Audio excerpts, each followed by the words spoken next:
안녕하세요. 동북아 역사재단에서 백두산 간도 연구를 하고 있는 문상명 연구위원입니다.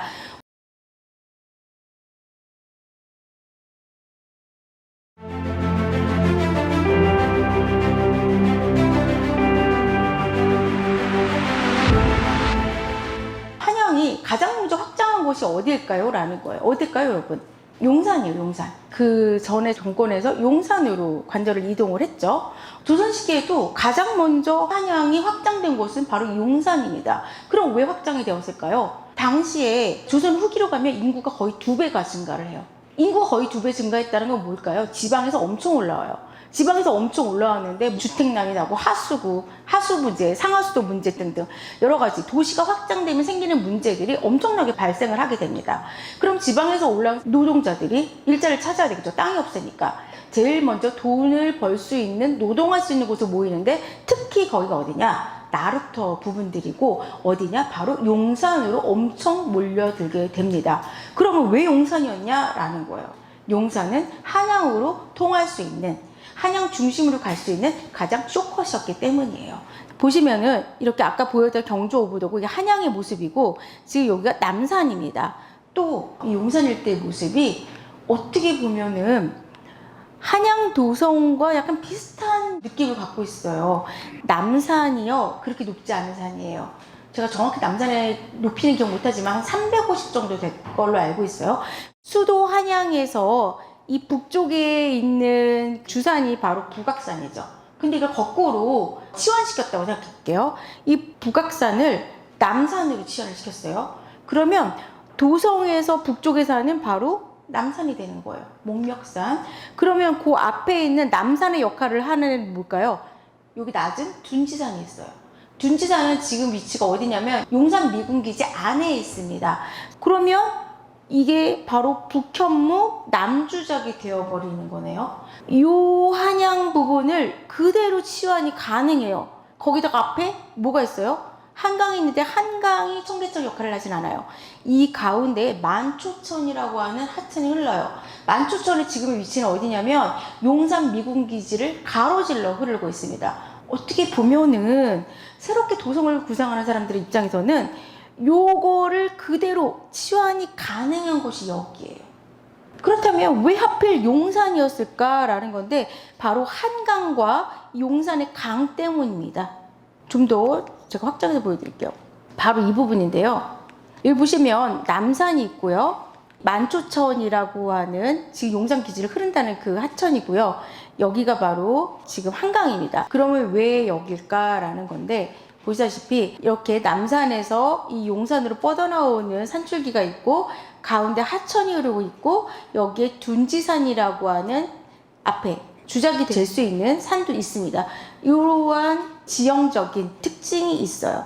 이 용산으로 확장됐던 이유는 다시 한번 설명을 드리면 물결이 세곡선이 이렇게 들어와서 이렇게 가기도 하고 이 물결이 한강이 이렇게 치기도 하는데 이 부분은 굉장히 단단한 돌로 되어 있어서 여기에는 이쪽 사면이 토사가 계속 쌓여요.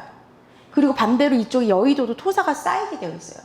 지금 그러다 보니 여기다가 어떤 나루를 설치하기는 좀 어려운 곳이에요. 그런데 세곡선은 이 위로까지 올라갈 수 있고 그러다 보니 이 지역의 특징이 모래사장입니다. 그래서 조선시대 여기에 뭘 한 줄 아세요? 첫 번째, 군사들이 여기서 엄청 훈련을 해요. 넓은 모래터예요. 말 달리고 군사훈련을 했고요. 두 번째, 새남기터라고 그래가지고 사형터였어요. 그래서 여기에 보면은 우리 경기도에 새남기 굿이라는 게 굉장히 유명한 굿이라고 하는데요. 그것이 뭐냐면 죽은 사람들을 이렇게 하늘로 올려보내는 그런 굿이라고 해요. 그 굿이 전승된 곳도 바로 이곳입니다. 자, 이러한 그런 특징들을 가지고 있어요. 그렇지만 여기에 나루를 설치하기는 어렵더라. 그래서 여기서 나루가 어디에 형성이 됐을까요? 요 용산의 건너편인 노량진에 나루가 형성이 됩니다. 노량진에 진을 치게 되는 거죠. 나루 역할이 그렇게 형성이 됐어요. 여기 지금 이태원이라고 써있죠, 이태원. 요 이태원과 지금 이태원의 위치가 다릅니다. 과거의 이태원은요, 지금 용산기지 정도예요. 용산기지 정도고 그 위쪽이 이태원이었어요. 이태원은 당시에 한양으로 들어가기 위해서 정말 숙박시설의 역할을 했던 곳이고 기록에 의하면 많게는 1,400명 정도까지도 묵을 수 있다라고 했어요. 엄청 컸어요. 그 이유는 단순히 이태원이 역의 기능만 했던 것도 아니에요. 뭐냐면 구휼의 기능도 했다라는 겁니다. 도성안에서 문제가 생겼을 때 많은 사람들을 한 번에 수용할 수 있는 그런 역할도 했었어요. 자, 그런데 이태원이 지금은 어디죠? 지금 여기죠. 우리가 말하는 이태원이 여기예요. 이름은 같은데 위치는 달라요. 그래서 옛날 이태원 터가 용산 중고등학교 그 앞에 가시면요 비석이 있어요. 거기가 옛날 이태원 터입니다. 이 지도에서 보면 이렇게 여기 이태원이 여기 있고요. 용산으로 해서 빨간색은요 이렇게 노량진이 밖에 있죠. 이렇게 연결이 된다라는 겁니다. 그러면 이거는 근대 시기까지 와요. 이 지도는 1908년 지도고요. 여기는 1937년 지도입니다. 이제 이 지도도 되게 재밌어요. 여기가 지금 남대문이에요. 숭례문이에요. 지금 같은 건데 연도만 달라요. 여기 지금 이태원로를 통해서 이렇게 가면서 한강철교로 이렇게 길들이 뻗어나갔다라는 걸 보여드리려는 겁니다. 자, 요거 봅시다. 1937년 지도인데 굉장히 좀 모든 게 좀 잘 나타나 있어서 제가 이 지도를 놨습니다. 먼저 이렇게 조선 후기로 가면서 용산 쪽으로 한양이 확장됐다라고 말씀을 드렸었어요. 자, 그러면서 1899년에 인천에서 노량진까지 철도가 쭉 놓여지게 있죠. 그러면서 1900년에 드디어 뭐가 생겨요? 한강철교가 생깁니다.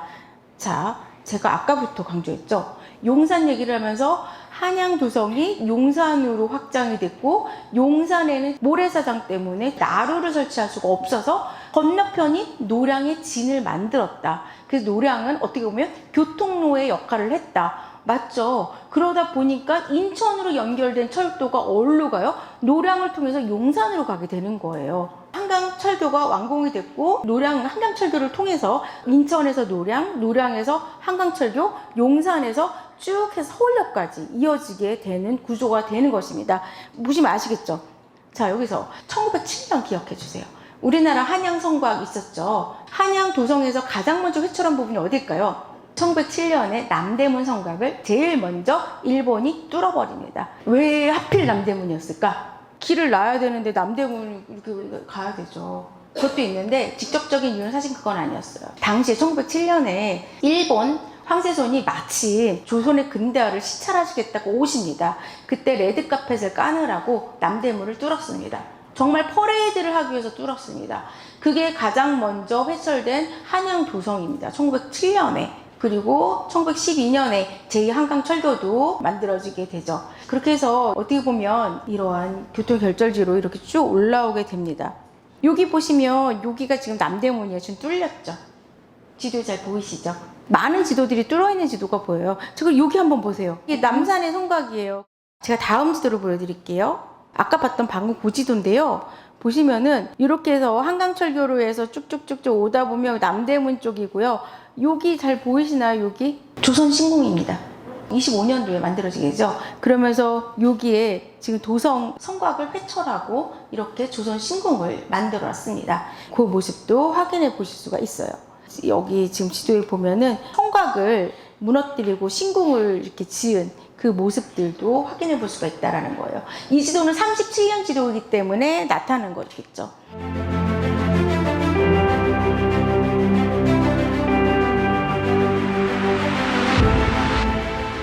제가 마지막 그 에피소드로 매력적이지만 슬픈 경성지도라고 이름을 붙여봤어요. 자, 이 지도는 1910년에 게이조라고 해서 경성지도예요. 10년 지도예요. 그런데 이 지도는 풀 영어예요. 영어. 옆에다가 막 이런 사진들이 많아요. 자, 첫 번째, 왜 영어로 써놨을까요? 대상이 영어를 읽는 사람이었겠죠. 그럼 그림을 왜 냈지? 관광지도입니다. 관광지도. 즉, 그거는 어떻게 보면 관광 홍보에 결합된 그러한 자신감 뿜뿜, 내가 근대화시켰다, 막 이런 내용들이에요. 즉, 경성과 주변 지역을 일본 제국이 이미 문명화시켰고 근대화시켰어. 그러니까 좀 외국인들 와서 보세요. 여기 되게 신기하고 재밌어요. 라는 거예요. 그래서 경성과 그 주변 지역에 조금 유명하다 싶은 명소들을 이렇게 사진으로 표현해 온 지도입니다. 내용들을 분석해 보면 뭐 조선 호텔, 그리고 뭐 호텔이나 철교라던가 뭐 탑골공원이라던가 항만이라던가, 그래서 뭐 남대문거리도 있고요.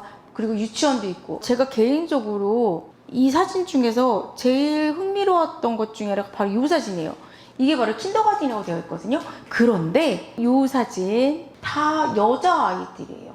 킨더가든인데 여자아이들. 굉장한 근대화죠. 당시로서는 여자아이들을 이렇게 근대화시켜서 유치원에서 공부를 시킨다? 정근대적인 이런 조선을 우리가 깨치고 심지어 여성에게 신식교육도 시켜. 얼마나 대단해요, 우리 일본이. 이러한 모습들을 상징적으로 보여주는 지도라고 할 수 있습니다. 자, 그리고 또 이 지도 재밌습니다. 여러분 요즘 광고 어디다 하세요? 천만 유튜브들한테 광고들이 올라가죠. 당신 그런 게 없었어요. 그럼 어디다 광고가 될까요? 사람들이 많이 보는 데에 광고를 실겠죠, 당연히. 지도에 광고가 있습니다. 당시에 지도는 꽤 사람들한테 인기 있는 페이퍼였던 거예요. 그래서 이 지도뿐만 아니라 굉장히 많은 지도에 광고들이 있어요. 그런데 특히 술 광고가 많아요. 근데 이 술들이 뭐냐면 사토, 무통, 로실드, 고급 와인이라고 합니다. 그리고 뭐 위스키, 와인, 일본 술 등등 비싼 술들을 그 광고지에 넣었어요. 그럼 대상이 누굴까요? 당시에 뭐 하루하루 일해야 되는 조선 식민을 살았던 노동자들이었을까요? 아니죠. 향유했던 계층들. 그래서 즉 수입 물품들을 향유했던 어떤 도시의 중산층 이상, 특히 일본인과 그다음 식민지의 엘리트 계층들, 이 사람들에게 광고했던 거예요. 또 한 가지, 일본 제국은 조선에서 이렇게 근대 문명을 실현화시키고 엄청나게 잘 나가고 우리는 이렇게 막 고급져 라는 것을 보여주는 그런 한 부분이라고 할 수 있어요. 어떻게 보면 이 지도는 제가 슬프지만 매력적이라는 표현이 좀 어울리지 않나요? 일본 근대화의 상징, 그리고 일본이 너무 잘 나가, 그리고 조선에서 너네들을 다 계몽시켰어 라는 느낌. 그래서 식민지 엘리트의 어떤 정체성과 욕망을 자극시키는 그런 소비 문화를 보여주는 하나의 또 단면이라고 인식을 할 수가 있습니다. 긴 시간 동안 잘 들어주셔서 감사합니다.